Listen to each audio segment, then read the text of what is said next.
Hello, Dr. Little. Aha, we're here. Very good to have you with us. Thank you. It's my pleasure. I'm going to try to adjust the video so that you're a little bit larger on our screen. And All right. there we go. And so, That may be a little scary. yeah, your entire face is about the size of my torso at this time. That's definitely scary. That's definitely scary. Well, Dr. Little, thank you for agreeing to meet with us. This is such a blessing. As you know, we're very excited at Francis Schaeffer Studies to hear about the collection. So we would just like to really also hear from you about Schaeffer's impact on your own life, for starters. Well, thank you.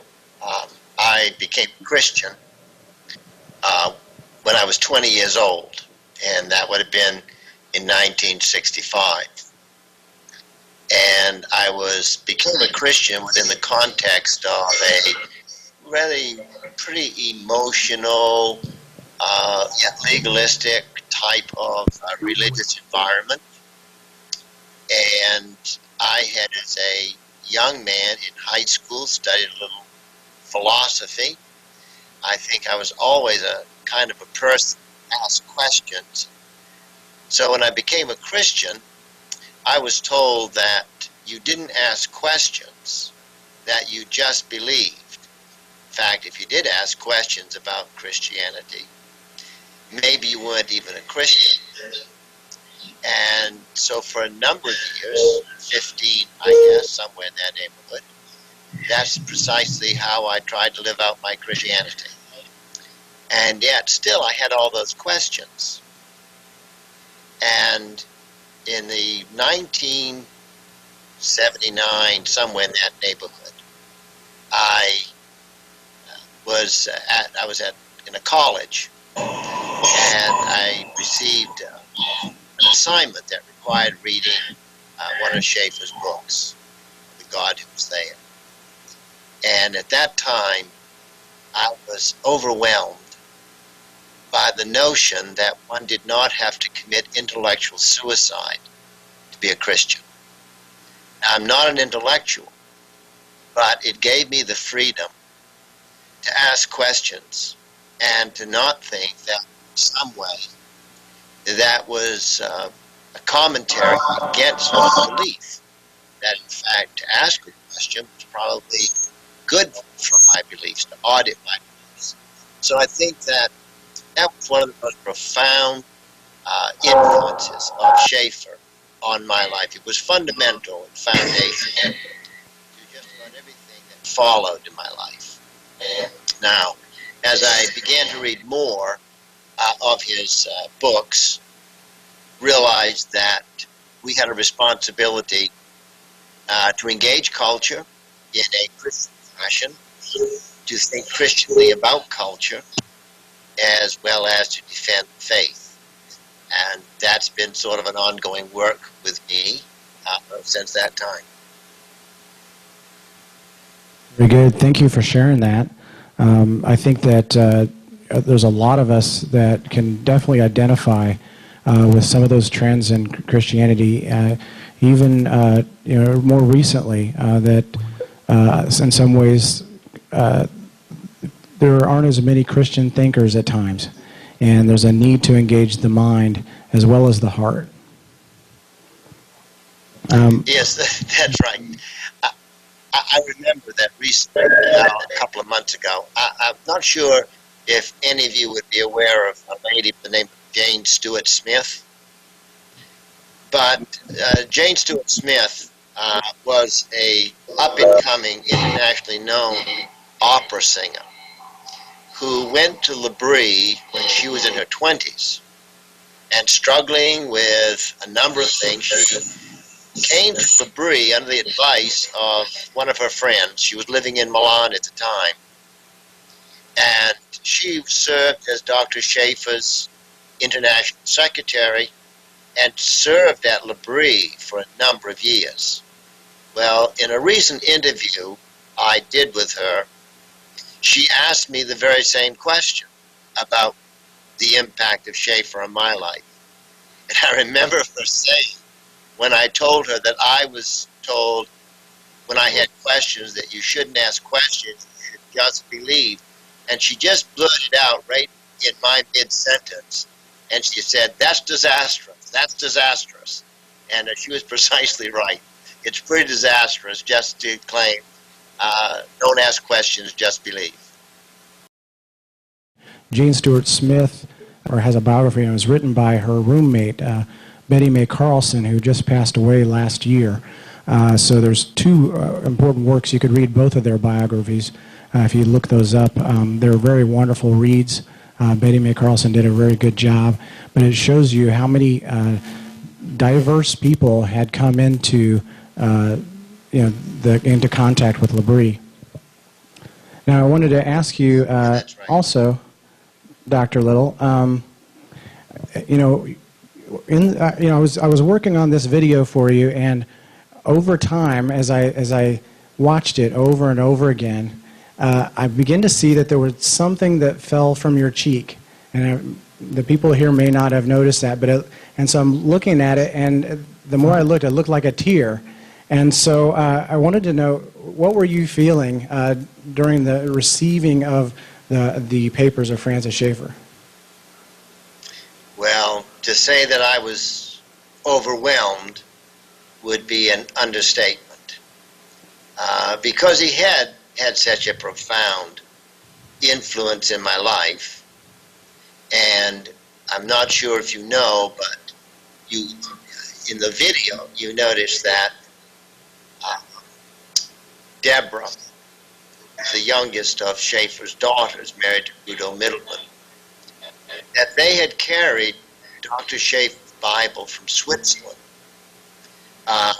to present it to me that day in chapel. And I think that was just so amazing to me, so overwhelming. And you're right, it was an emotional moment for me. That's wonderful to hear. I want to also ask you if you would comment about the history of that arrangement and with the Francis Schaeffer Foundation and how things came about to bring the Schaeffer Collection there. Well, you may know that in November of 2008, the Russ Bush Center for Faith and Culture, of which I'm the director, conducted the first ever conference on Francis Schaeffer. There have been, over the years, a number of L'Abri conferences, but there's never been anything on Schaeffer. So that was the first conference ever on Francis Schaeffer. And at that time, I invited those of the family to speak. That would have been the two in-laws, Randall McCauley and Udo Middleman. And I had never met Udo Middleman, nor had I ever met Randall McCauley up to that point.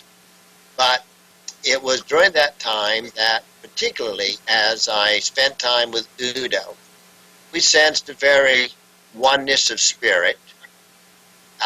So that was in November. And in the spring, following spring, I had invited Udo to come to the center and speak once again.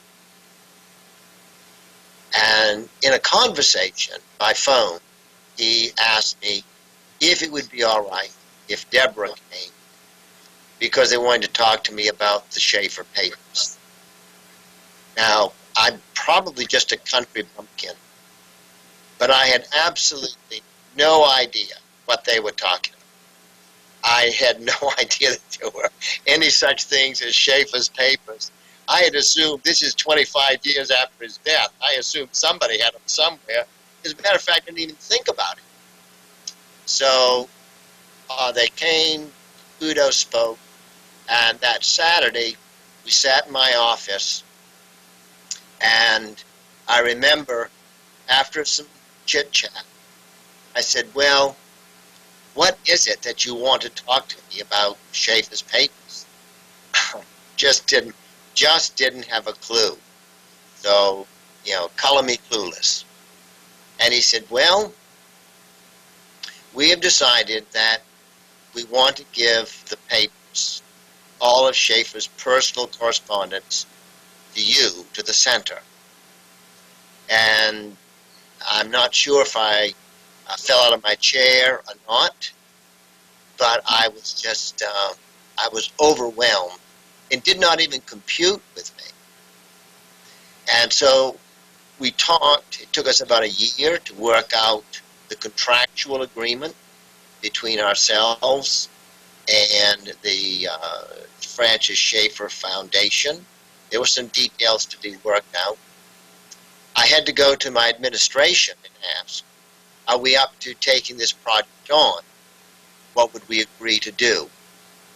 Well, one of the things, of course, was we had to pay to have all of the materials shipped from Switzerland.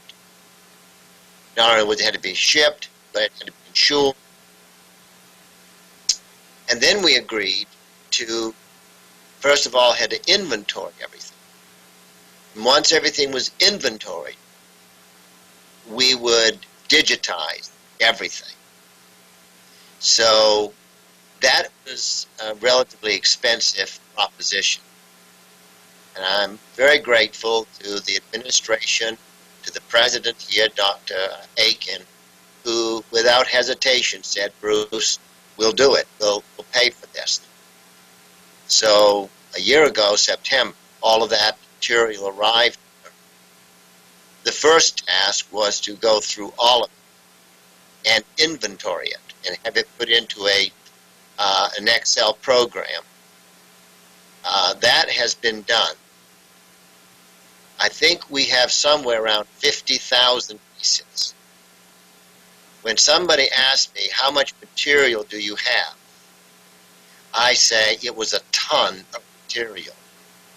And that's precisely right. It was just at a ton. And so we have all the correspondence, Schaeffer. We have all the books, not his personal books, that is the ones he wrote. We have all the books that he read, notations that he made in the books. We have all of the film. As an addition to, we have, I don't know, like 1,200 tapes that contain a lot of his messages at Labrie, as well as others. We have the original of How Should We Then Live, What Happened to the Human Race. We also have a video of the Great Evangelical Disaster. Some of you may know that back in 1984, just before Dr. Schaeffer died, he was traveling across the United States, I think at 11 Christian universities, and he was actually promoting his book, Great Evangelical Disaster. And there was a video that went with that, as with How Should We Then Live and Whatever Happened to the Human Race.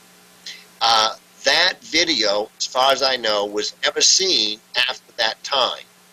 But we have that video here. We haven't done anything with it yet. It's going to have to outsource getting it digitized. So I'm really interested to know precisely what's on that tape. We also have an audio of a debate that Schaeffer did with Bishop White. It's only audio. It's not video. It's a radio debate that he did. So we do not own the material. We are custodians of it. Now, there are some contractual agreements that in the event or whenever the Francis Schaeffer Foundation would cease to exist, then we would get ownership of it. But right now, we have served as the custodians of the material, and the Francis Schaeffer Foundation still owns the material. I can't tell you how excited I am to hear that, especially about that film. I can't wait till that could be public and people can get a glimpse, or at least come to the center and see it. I would spend would spend some good money to come and do that. One thing I wanted to mention too, I think that the particular debate you were talking about with Bishop Pike, I believe, was one that kind of started their friendship. Is that correct? That they well, I don't know if I don't know if it was really what we call a friendship. There was correspondence that went on between the two of them. I don't know if it was a friendship, but it was a cordial correspondence. Interesting. Okay, then I did want to ask you, were there any discoveries, in addition to that one, that have been made during the scanning process? Well, most of those discoveries would be more or less in the correspondence itself. So, of course, as I say, we have not scanned anything yet. We've only inventoried it. So occasionally, the person who is doing this inventorying, which is a painstaking task, would call me and say, "Oh, look, Bruce, why don't you come over? We just found this correspondence." So I don't know. We haven't really had an opportunity to go through and look at with real careful eyes on all that we do have. As I say, it's a massive amount of material. I think of one thing that comes up.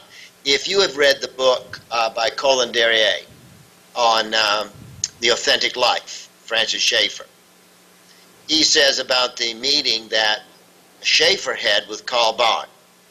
Mm-hmm. And then Barth sent a letter which was less than cordial in tone to Schaeffer. And in the book, Derrier says, well, we don't have any record whether or not Schaeffer ever responded to Karl Barth. Well, the fact is we do have a letter in which he responded to Karl Barth in that correspondence.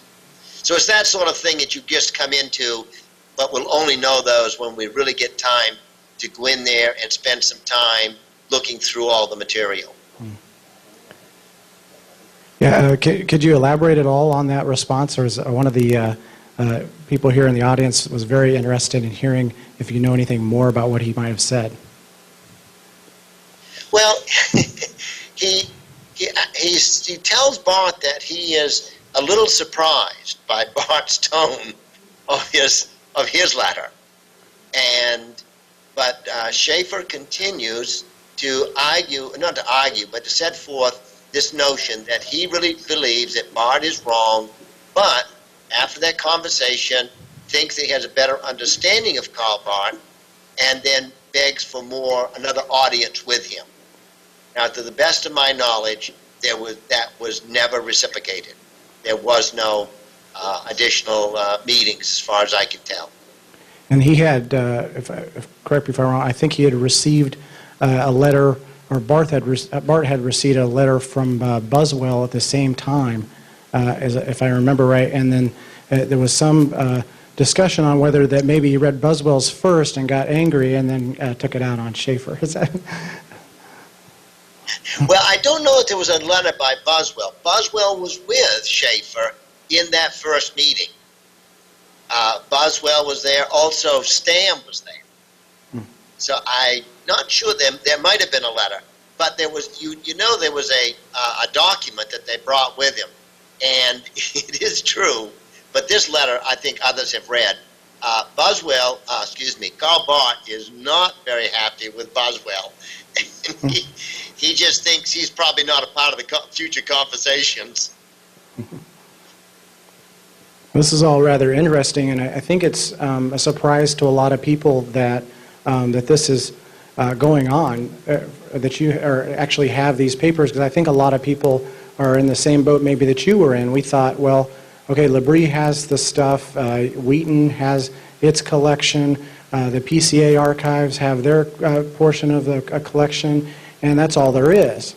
And so to hear that there's something more, I think the foundation, had those things under wraps a little bit. At least there wasn't any real publicity about there was anything more. Well, you're right.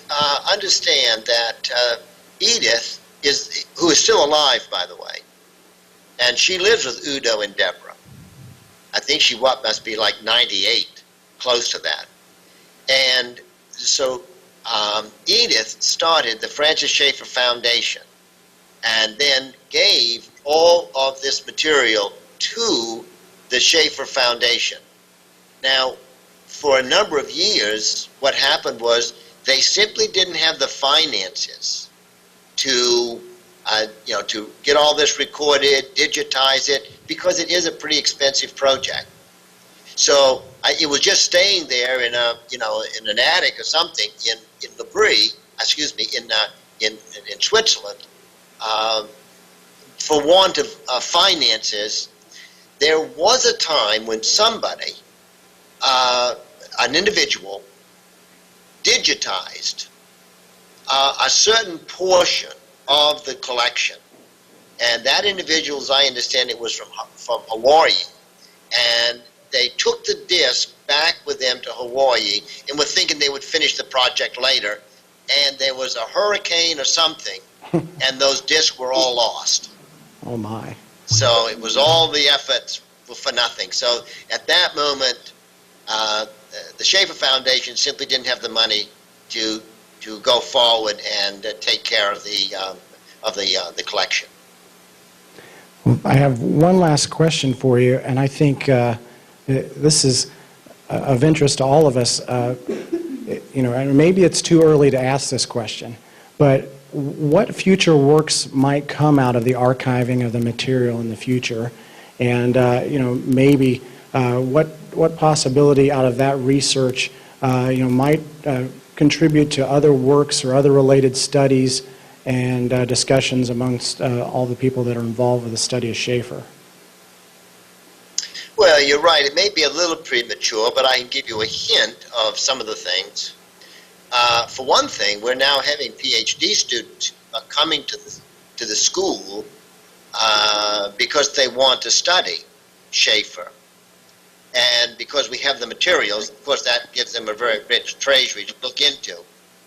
I am hoping that as some of my responsibilities here lessen, that I will be able, I want to come in and do the research and write another book based upon the research that is there. But I'm sure there will be others who are going to be doing that.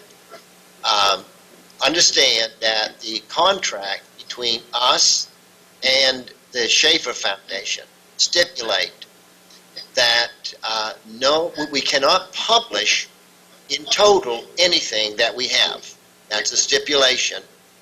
That, I believe, was what Schaeffer wanted himself. He did not want anything published that had not been published during his lifetime. Also, we cannot make public any of the collection. By that I mean we can't post it anywhere.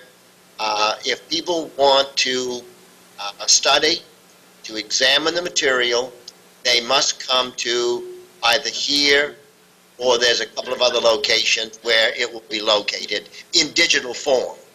We will always have the papers, the hard copies, but we have agreed that there will be digital copies going to 2 different places. And the first project for us, and that started right now, is we are starting to digitize his Bible. That's amazing. Now, I wanted to ask, are there any questions from the audience? Explain a little more about the tapes, and would it be possible for people to listen to the tapes, or will they have to go to Wake Forest for that? Okay, could you hear that okay, Dr. Little? Yes, I could. The tapes are not problematic.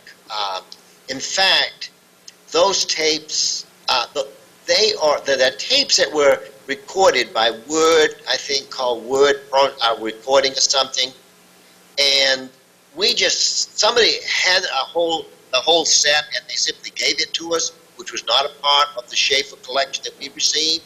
So any of the messages that Schaeffer delivered that are on those tapes why, surely, they are free for anybody to listen to. What we'll need to do in time is they're actually the old cassette tapes.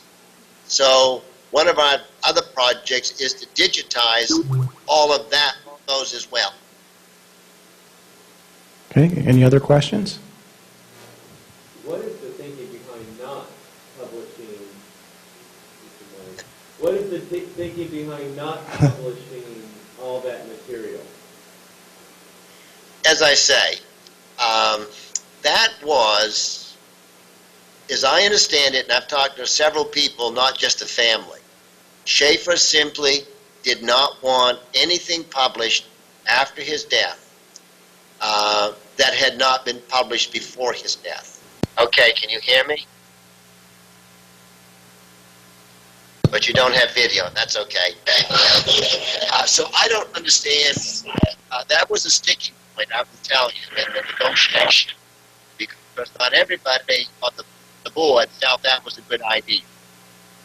But I think it's our responsibility to honor Dr. Schaeffer's wishes on that matter. So it still will be available to everyone, but it is true, people have to come here in order to see it and stuff. Yeah, part of that, I think, it makes you wonder if maybe since Schaeffer actually had a chance to work with Lane T. Dennis and pull together his complete works, perhaps maybe he felt like, hey, this is what I want to say. Everything else is my research and kind of the backstory, if you will. Yeah, I think that's a pretty good point. Also remember that a lot of this stuff it's correspondence, and we would certainly want to be very careful because it has names on it. And, it goes back a good number of years. The other thing is, like all of us, as we are working through our theology shifts. It changes something.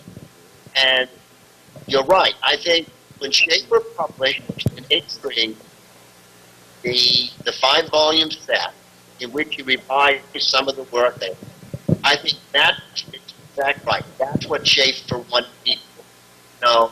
That was the substance of his. Thank you so much. Let me ask you just one last remaining question that kind of came in right at the end, and I almost forgot. In the collection, were there any pieces that were of Edith's in that collection? Yes, there are.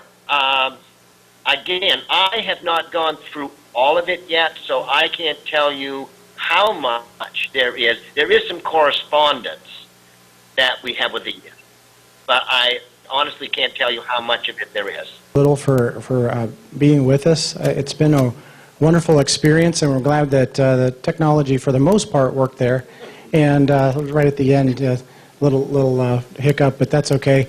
It was wonderful just to hear your take on everything, and also just to hear some of the new things that we hadn't heard before. So thank you so much for taking your time and talking with us.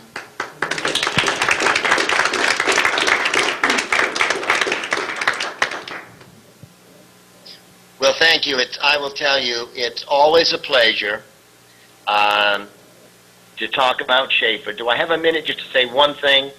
Sure, absolutely. One of the things that stuck with me all my life since hearing it was I listened to Schaeffer 3 weeks before he died. And he was doing a major conference, had to sit down, he was so weak. And after he presented a paper, they allowed the people in the audience to come up to the mics and ask questions. And a young man stood up and said, Dr. Schaeffer, and he used imagery from the world of boxing. He said, Dr. Schaeffer, it seems to me like the church in the 10th round of the fight, they're bloody, it's beaten, it's on his knees. Is there any hope that we can win? And I can see Dr. Schaeffer now in his green blazer, pulling himself up to the mic and speaking, and this is what he said, which I've never forgotten and shared it so many times that it embarrasses me. But this is what he said, son, if we do it to win, we've lost already. We do not do it to win. We do it because our risen Lord has commanded us. And that is a profound word for all of us. Very good. Thank you so much. It's a privilege to be talking with you, Dr. Little. Thank you so much for your time. Well, Dan, thank you for what you're doing. I really greatly appreciate it. Oh, that means a lot. Thank you so much. God bless you, sir. Okay, goodbye now.